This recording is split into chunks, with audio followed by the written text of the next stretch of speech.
예수님과 바울은 같은 시대를 살았던 사람입니다. 학자들의 추론에 의하면 예수님이 나이가 더 많고 바울은 그리고 한 5살 정도 더 아래였을 것으로 그렇게 추측을 해보고 있습니다. 한 시대의 한 공간, 예루살렘이라고 하는 공간에 있었는데 단 한 번도 예수님과 바울이 만났다는 기록은 없어요. 도리어 이 철저한 유대교 신자였던 바울은 이 스데반을 돌로 쳐서 죽이는 그 현장의 책임자로 있었고, 돌에 맞아 피 흘리고 죽어가는 스데반을 보면서 저놈은 돌에 맞아 죽어도 저 돌에 맞아 죽는 게 맞아. 그리고 그렇게 하는 자기 자신의 행동을 하나님이 기뻐하고 칭찬할 거라고 생각을 했던 거예요. 그런데 다메섹에 예수 믿는 사람들이 도망을 쳐서 그곳에서 또 신앙생활하고 있다는 소식을 듣고 다메섹으로 예수 믿는 사람들을 잡으러 갑니다. 그런데 이 거리가 꽤 멀어요. 한 230여 킬로 정도? 꽤 먼 거리인데 거기까지 예수 믿는 사람을 잡으러 가는 거예요. 왜? 예수 믿는 사람들을 잡아서 감옥에 넘기는 것이 오늘 이 시대 나에게 주어진 사명이고, 이것이 하나님이 기뻐하는 일이고 하늘나라에 가면 상급으로 쌓여진다라고 그렇게 생각을 했거든요. 그런데 그만 가다가 부활하신 예수님에게 딱 사로잡히게 되고, 교회를 무너뜨리는 자에서 교회를 세우는 자로, 복음을 막던 자에서 복음을 전하는 자로 그의 인생이 바뀝니다. 그런데 한 가지 더 바뀐 것이 있어요. 이때까지 바울은 단 한 번도 세상 말로 고난이라는 걸 당해본 적이 없어요. 아버지는 다소 지역에 큰 부잣집이었고 천막을 만들어서 로마 군대에 납품하는 그런 가문이었기 때문에, 그런 가문의 아들이었기 때문에 일찌감치 바울을 예루살렘으로 유학을 보내서 가말리엘이라고 하는 위대한 선생님 밑에서 율법 공부를 하게 했고, 바리새인 중에 바리새인 베냐민 지파에 남부로 올 것이 아무것도 없는 말 그대로 앞날 탄탄대로가 활짝 열린 그런 인생을 살아갈 수 있는 사람이 바울이었습니다. 근데 그만 부활하신 예수 만나고 나서 그의 인생이 180도 꼬여버렸어요. 툭하면 매를 두들겨 맞고, 툭하면 감옥에 갇히고, 뱀에 물리고, 바다에 빠져 죽을 뻔하고, 얼마나 많은 고난과 고통을 겪었는지 몰라요. 예수 믿기 이전엔 단 한 번도 그런 매맞음과 감옥에 갇히는 고난을 경험한 적이 없는데, 예수 믿고 난 그 순간부터 고통과 매맞음과 감옥은 그의 친구가 되어 버렸습니다. 오늘 말씀의 배경은 사도 바울이 1차, 2차, 3차 전도 여행을 마치고 예루살렘에 올라갔다가 그만 유대교인들에게 오해를 받아요. 저 바울이 이방인을 데리고 예루살렘 성전에 들어왔다, 오해를 받아가지고 유대교인들이 바울을 집단 폭행합니다. 막 두들겨 패는 거죠. 예루살렘 성 안에서 소란이 일어났다는 보고를 받은 천부장이 군대를 이끌고 와서 바울이 잘못한 줄 알고 바울을 붙들어 묶고, 그리고 채찍질해서 끌고 들어가 버립니다. 그런데 유대교인 가운데 40명이 바울 저놈 배교자, 저놈을 죽이기 전에는 먹지도 않고 마시지도 않겠다고 동맹을 맺은 사람이 40명이에요. 그들의 목적은 오직 하나, 바울을 죽이자는 거예요. 그런데 그 보고를 받은 천부장이 그날 밤에 바울을 예루살렘 감옥에서 어디로, 로마 군대 본진이 주둔하고 있는 가이사라로 한밤중에 옮기게 됩니다. 오후 9시에 보병 200명, 창병 200명, 그리고 기병 70명, 470명의 군대를 동원해서 바울 한 사람을 가이사라로 보냅니다. 아니 어떻게 이런 일이 있을 수 있을까요? 이유는 하나예요. 바울이 나는 로마 시민권자요 라고 밝혔거든요. 로마 시민권자는 재판을 받아야 돼요. 황제 앞에 가서 재판을 받을 권리가 있는데 지금 바울은 죄인이 아니에요. 죄인이 아닌데 천부장이 데리고 있다가 그냥 암살을 당하게 되면 그 모든 책임을 천부장이 대신 져야 해요. 그래서 유대인 40명의 손에서 바울의 생명을 구원할 목적으로 470명의 군인을 동원해서 한밤중에 가이사라로 옮깁니다. 그런데 사도행전 25장 11절을 보면 내가 가이사에게 상소한다, 이 말의 의미는 내가 로마 황제, 가이사는 로마 황제거든요. 로마 황제 앞에 가서 재판을 받겠다는 거예요. 그러니 나를 로마로 데리고 가라고 이야기합니다. 뭐 지금 같으면 한 사람이라도 그냥 호송버스에 태워서 법원에 데려갈 수 있는데 그 당시는 그렇게 쉽지 않았어요. 가이사라에서 로마까지 가는 데는 몇 달이 걸렸거든요. 그래서 이 가이사라 로마 군대 안에 감옥에 갇혀서 생활을 하다가 이제 여러 사람이 재판받으러 갈 사람이 여러 명 모였을 때 출발을 하게 됩니다.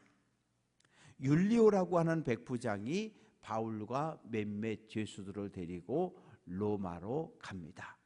가이사라에서 배를 타고 두로 땅 시돈에서 시돈을 거쳐서 그리고 이제 거기에서 그 무라시라고 하는 곳에 들려서 거기에서 이 알렉산드리아, 이집트의 알렉산드리아에서 곡물을 잔뜩 실은 배가 지금 이제 지나가고 있는데 바울을 거기다 옮겨 태우는 겁니다. 그런데 이때가 언제였냐 하면 금식하는 절기가 지났다. 사도행전 27장 9절은 여러 날이 걸려 금식하는 절기가 이미 지났으므로 금식하는 절기는 9월과 10월을 이야기하는 거예요.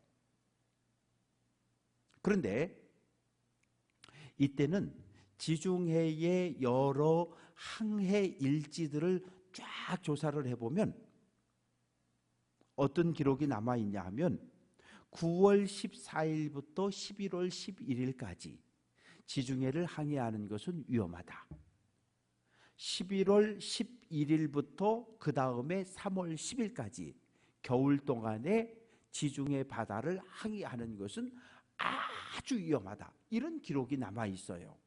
그러니까 바울은 그런 것에 대해서 알고서 지금 배가 출발하면 어려움을 당할 텐데 차라리 베닉스라고 하는 곳에서 한겨울을 나고 로마로 가면 어떻겠습니까? 그렇게 제안을 하니까 선장도 백부장도 거기 있던 많은 사람들이 저놈이 로마에 가서 재판받으면 잘못하면 참수형을 당할 텐데 저게 금방 가면 죽을 것 같으니까 지금 생명을 연장하려고 꾀를 부린다고 이렇게 생각을 하고 바울의 이야기를 안 들어준 겁니다. 또 로마 황제는 이 로마 시민들에게 양식을 나눠줘야 되는데 양식이 떨어지면 문제가 생기잖아요. 그러니까 겨울철에 이 이집트에서 밀과 쌀을 실어서 위험한 겨울 바다를 건너서 이탈리아로 쌀을 가져오는 사람들에게 더 높은 값을 주었던 거예요. 평소에 예를 들어서 배 한 척당 1억을 줬으면 이 겨울에 그 험한 길을 지나서 양식을 싣고 온 배에는 1억 5천을 주는 거죠. 만약에 배가 양식을 싣고 오다가 파손해서 문제가 생기면 아주 후하게 보상을 해 주었단 말이에요. 그 선장이나 상인들 입장에서는 이 겨울 바다가 위험하긴 하지만 그래도 돈을 많이 벌 수 있는 좋은 기회이기 때문에 그 기회를 놓치지 않았던 거예요. 그래서 무리하게 겨울 바다를 건너가게 됩니다. 그런데 처음 배를 딱 띄웠을 때 남풍이 탁 부니까 뒤에서 그냥 바람이 부니까 순풍을 타고 배가 잘 갔어요. 그러니까 선장이 기분이 아주 좋았어요. 저놈 뭘 알지도 못하면서 함부로 입을 열어 그러면서 바울을 조롱하고 비웃습니다. 그러나 얼마 가지 않아서 태풍을 만나게 됩니다. 14절 얼마 안 되어 섬 가운데로부터 유라굴로라고 하는 광풍이 일어났다. 유라굴로라고 하는 이 바람은 태풍의 이름이에요. 요즘 뭐 별별 이름들이 다 있잖아요. 옛날 우리나라에 피해를 많이 줬던 루사도 있었고 매미도 있었고 이 태풍이 이름이 있는데 유라굴로도 태풍의 이름입니다. 지금 배는 서남쪽으로 가야 돼요. 순풍을 받고 이탈리아로 가야 되는데 이 유라굴로라고 하는 이 태풍은 북쪽으로 불어오는 태풍이란 말이에요. 그러면 배가 어떻게 돼요? 거꾸로 밀려가는 거예요. 이탈리아에서 점점 멀어지는 거죠. 그래서 이제 선원들과 선장은 최선을 다합니다. 우선 곡식을 버렸어요. 쌀을 버리고 밀을 버리고. 왜? 배 안으로 지금 양식을 많이 실었으니까 배가 좀 잠길 상황이잖아요. 그래서 양식을 막 버리니까 배가 좀 떴어요. 그래도 태풍이 멈추지 않으니까 이번에는 배를 항해하는데 꼭 필요한 장비들만 남겨놓고 나머지 장비를 바다에다가 또 다 집어 던지는 거예요. 최대한 배를 가볍게 해서 띄운 거죠. 그러나 태풍을 이길 수 없었어요. 태풍에서 벗어날 수 없었습니다. 그래서 20절 말씀을 보면 여러 날 동안 해도 별도 보이지 아니하고 큰 풍랑이 그대로 있음에 구원의 여망마저 없어졌더라. 이 배에는 276명이 타고 있습니다. 상황을 보면 태풍이 일어났고 그리고 짙은 구름으로 인해서 사방이 어두웠고 어디가 어딘지를 분간할 수 없는, 낮인지 밤인지도 분간할 수 없는, 지금 태풍으로 인해서 배가 뒤집어질 수도 있는 상황이니까 뭐 음식을 먹거나 뭐 할 수 있는 그런 상황이 전혀 아니죠. 그냥 지금 사느냐 죽느냐의 갈림길에 놓여 있습니다. 사람들은 여러 날 동안 굶었어요. 굶주렸고 죽음에 대한 두려움과 공포 속에 떨고 있습니다. 그때 바울이 입을 열었어요. 21절 내가 너희를 권하노니 이제는 안심하라. 너희 중 아무도 생명에는 아무런 손상이 없겠고 오직 배뿐이니라. 안심하라는 거예요. 아무도 안 죽는다는 거예요. 다만 배는 좀 파손될 거지만 이 배에 타고 있는 276명 모두 단 한 사람의 생명도 상하지 않을 거라고 이야기를 합니다. 물이라고 하는 것은 대단히 위험해요. 위험합니다.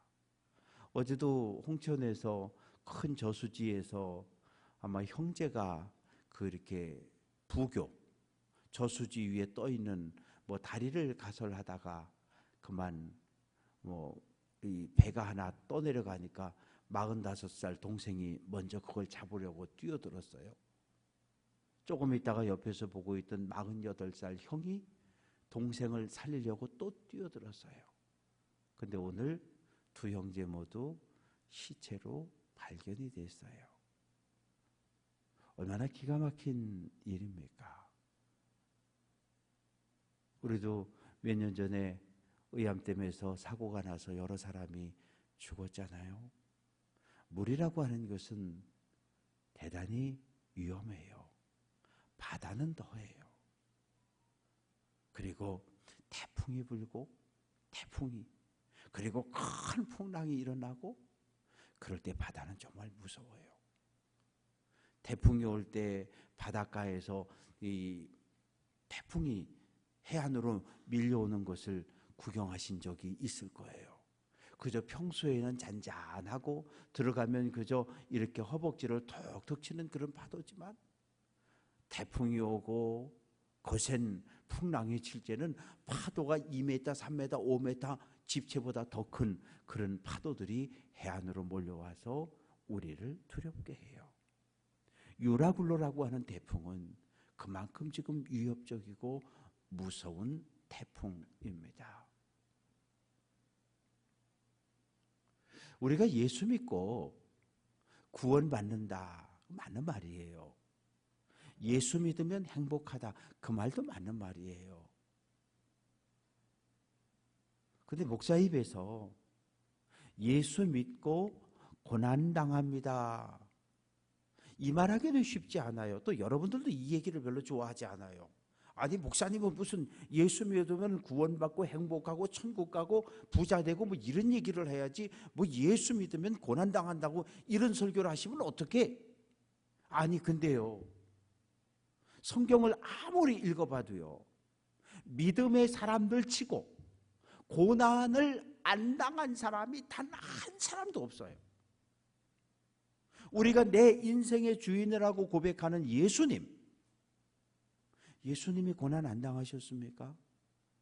침뱉임도 당하고 뺨때기도 맞고 채찍도 맞고 그리고 십자가도 지고 그리고 결국 십자가에 못 박혀 죽임을 당했잖아요. 예수의 제자들을 어떤 삶을 살았습니까? 예수의 제자들 모두 순교의 길을 걸어갔어요. 오늘 말씀의 주인공 바울은 어떻습니까? 예수 믿는 그 순간 인생이 180도 확 뒤집어져 버렸어요. 그냥 예수 안 믿고 그냥 유대교 안에 머물러 있었으면 쫙 열려진 멋진 인생을 살아갈 수 있었을 텐데, 괜히 예수 만나서, 괜히 예수님 만나서 성령 충만함 받고 그의 인생이 그때부터 꼬여버렸어요. 맨날 두들겨 맞고 감옥에 갇히고. 그런데 바울은 행복했어요. 기뻤어요. 예수님 때문에 당하는 그 고난을 기쁨으로 받아들였던 사람이 바로 바울입니다. 시편 119편 71절은 고난당한 것이 내게 유익이라 이렇게 말을 해요. 만약에 오늘 교회 나오신 성도들 가운데도 그랬을 거예요. 내 아이, 우리 가정에 그때 그 고난이 없었으면 예수 안 믿었을 사람들이 많이 있어요. 내 인생의 길 가운데 그 고난과 그 어려움과 그 사고와 그 질병이, 그 문제가 내 앞에 없었으면 나 절대 예수 안 믿었을 사람들이 있다고요. 그건 오늘도 마찬가지예요. 우리들이 행복하고 건강하고 즐겁고 넉넉한데 예수님 만나는 것보다는 내가 도대체 해결할 수 없는 인생의 문제들이 내 앞에 닥쳐왔기 때문에 우리는 그 고난 속에서 예수님을 만나는 거거든요. 예수님을 만났고, 그래서 우리는 지금도 간증을 하면 내가 이렇게 살았는데, 이런 어려움을 만났는데 내가 기도하고 금식하고 하나님 앞에 울부짖었더니 하나님이 내 인생을, 문제를 이렇게 풀어주셨습니다. 그래서 내가 예수 믿었다고 간증하시잖아요. 그래서 고난당하는 것을 안 당했겠다고 기도하는 것이 아니라, 오늘 나에게 찾아온 이 원치 않았던 이 고난을 통해서 하나님은 나가 무엇을 깨닫기를 원하시는가? 왜? 모든 고난 속에는 하나님의 뜻이 감추어져 있거든요. 그래서 우리가 고난이라고 하는 이 문제를 눈을 크게 뜨고 기도하며 믿음의 눈으로 바라보면 하나님은 이 고난을 통해서 내가 무엇을 깨닫기를 원하시는지, 내가 어떠한 인생을, 믿음의 길을 걸어가기를 원하시는지 우리에게 알려주셔요. 그런데 믿음의 눈이 닫혀버리면, 기도가 끊어지고 막혀버리면 원망과 불평밖에 안 나와요. 이거 하나님은 어떻게 나한테 이러실 수 있느냐고. 출애굽 1세대의 주특기가 원망과 불평이었던 것처럼 하나님과의 관계가 끊어지는 그 순간 우리도 원망과 불평의 삶을 살아갈 수밖에 없습니다.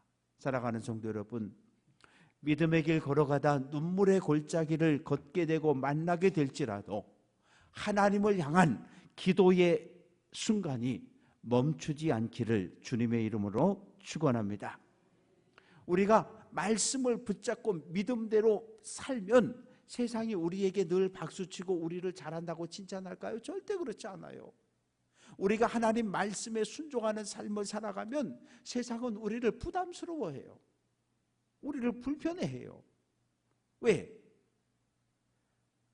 자기들은 그렇게 못 사는데 우리는 그렇게 사니까. 저 예수 믿는 사람들처럼 못 살 것 같은 거예요. 이 교회 공동체라고 하는 것은 사랑의 공동체잖아요. 교회 밖에는 없는 게 교회 안에는 있어야 돼요. 그게 무엇입니까? 그게 사랑이라고 하는 거예요. 교회 밖에는 온갖 담들과 차별과 구별이 있는데 교회 안에는 모든 차별과 구별과 담이 다 무너진 장소가 교회예요. 그런데 만약에 교회 안에도 차별이 있고 계급이 있고 벽이 있다면 그것은 하나님이 기뻐하는 교회는 될 수 없습니다. 바울이 이야기합니다. 22절. 이제는 안심하라. 너희 중 아무도 생명에는 손상이 없겠고 오직 배뿐이라. 배만 망가진 거예요. 배만 파손된다는 거예요. 사람은 아무도 안 죽는다는 거예요. 그러면 바울이 어떻게 이런 설교를, 어떤 이런 이야기를 할 수 있을까요? 자기 생각? 내가 생각해, 내 생각에는 이렇게 될 것 같아요. 아니, 그런 사람은 확신을 가지고 사람들 앞에 이야기할 수 없어요. 여러분, 안심하십시오. 아무도 안 죽습니다. 아니, 당신이 어떻게 알아? 예, 알아요. 어젯밤 하나님의 사자가 나에게 나타나 말씀하셨다는 거예요. 오늘 23절, 내가 속한 바, 곧 내가 섬기는 하나님의 사자가 어젯밤 내 곁에 서서 나에게 말해 주었다는 거예요. 바울아, 아무도 안 죽어. 너는 로마 황제 앞에 가야 하고 이 배에 있는 276명 모든 생명을 내 손에 맡겨주는데 단 한 사람도 안 죽을 거야.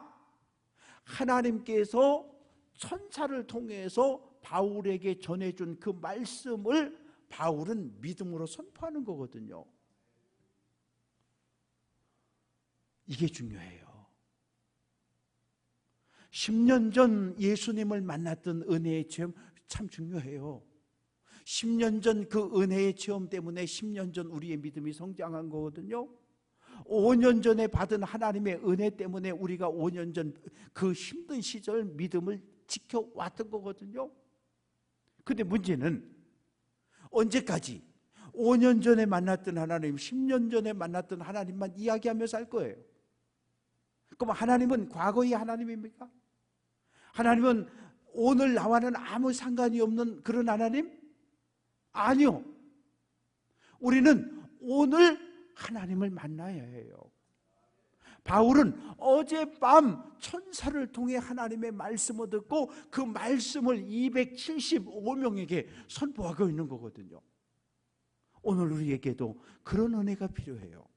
10년 전에 받은 은혜 소중하고 5년 전에 받은 은혜 소중하지만 오늘 들려지는 하나님의 은혜, 하나님의 음성으로 믿음을 더욱더 성장시켜 갈 수 있는 귀한 성도들 될 수 있기를 주님의 이름으로 축원합니다.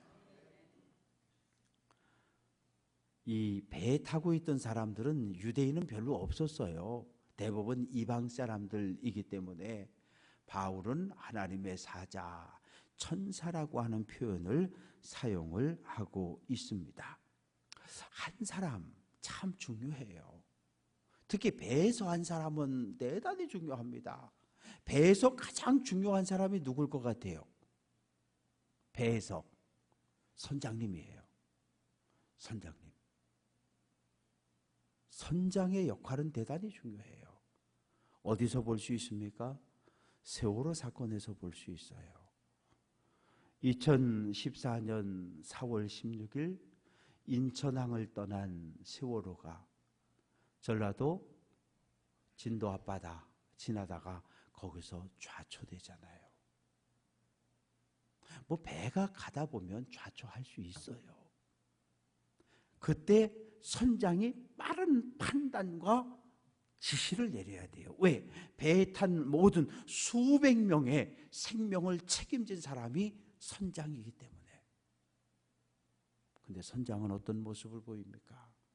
움직이지 마세요. 가만히 계세요. 그리고 지는 도망치잖아요. 그러면 안 되는 거잖아요. 그러면 안 되는 거잖아요. 한 사람은 대단히 중요해요. 한 사람. 예수님 제자들과 함께 가버나움에서 배를 탔어요.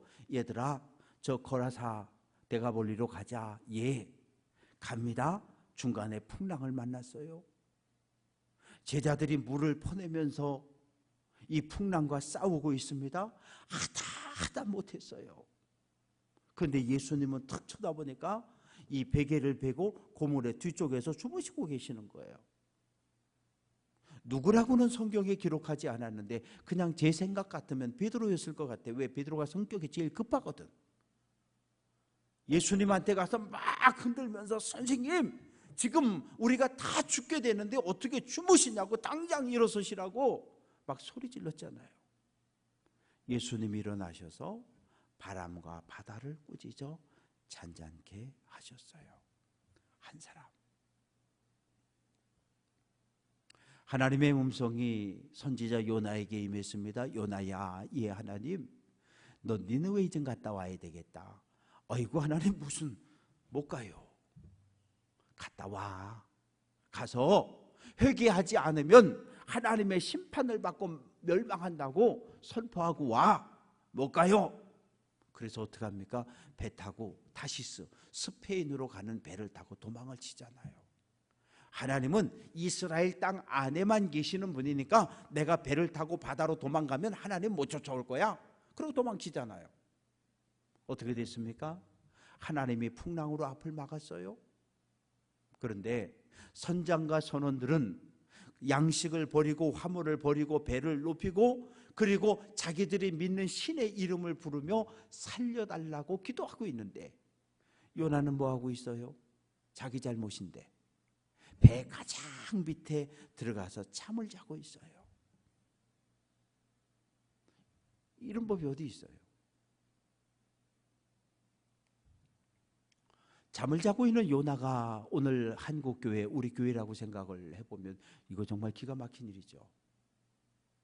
기가 막힌 일이죠.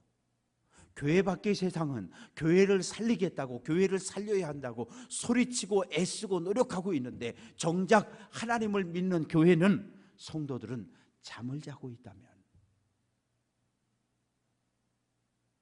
한국교회는 대단히 아름다운 유산과 신앙의 전통들이 참 많아요. 일제 35년 3일 만세 운동을 처음 시작하고 마지막까지 일제에 정했던 사람들은 성도들이었어요. 일제시대 독립운동했다가 옥고를 치르고 순교당한 사람들의 대부분은 교인들이었어요. 이렇게 위대한 전통을 가지고 있는 한국교회인데 오늘 한국교회는, 오늘 우리 교회는 이 세상에 별로 선한 영향력을 미치지 못하고 있고 세상으로부터 교회는 별로 존경을 못 받는 것 같아요. 왜 그래요? 우리에게 거룩함이 없어졌거든요. 우리에게 하나님의 능력이 사라졌거든요. 성령 충만하다고 이야기하는데 성령으로 정말 충만한 삶을 살아내지 못하거든요. 한 사람 정말 중요해요. 276명이 탄 이 배에 바울이 있었던 거예요. 그 바울은 하나님과 소통하는 사람이었고 기도하는 사람이었고 하나님의 음성을 듣고 그 음성을 선포하는 선지자요, 위대한 사도였어요. 그 바울 때문에 배 안에 있던 모든 사람들이 하나님의 은혜를 입는 거예요. 사랑하는 성도 여러분, 하나님은 우리와 늘 함께 할 것을 약속하셨어요. 마태복음 28장 20절 볼지어다 내가 세상 끝날까지 너희와 함께 있으리라. 우리가 이 말씀을 붙잡고 살아갈 수 있다면 내일 내년 필요 없어요. 오늘 하루 최선을 다하고 오늘 하루 건강하고 오늘 하루 행복하고 오늘 하루 하나님의 거룩한 백성으로 살아갈 수 있는 귀한 성도 될 수 있기를 주님의 이름으로 축원합니다. 그러려면 어떻게 해야 돼요? 예수님을 내 인생의 주인으로 모셔야 돼요. 요한계시록 3장 20절 볼지어다 내가 문 밖에 서서 두드리노니 누구든지 내 음성을 듣고 문을 열면 내가 그에게로 들어가고 그와 더불어 먹고 그는 나와 더불어 먹는다. 내 마음문 밖에서 문을 두드리시는 예수님의 음성을, 하나님의 음성을 듣는 성도 되시기를 주님의 이름으로 축원합니다. 하나님은 어제나 오늘이나 영원토록 동일하신 분이셔요. 우리가 믿는 하나님은 그래요. 바라고 소망하는 것은 오늘 하나님과 소통해야 합니다. 우리의 기도가 하나님께 상달되어지고 하나님의 응답이 우리에게 내려오고 그래서 받은 은혜 응답으로 감사하고 하나님께 영광 돌리고 주님이 주시는 힘으로 성령의 충만함으로 믿음의 길을 끝까지 달려낼 수 있는 귀한 성도들 될 수 있기를 주님의 이름으로 축원합니다.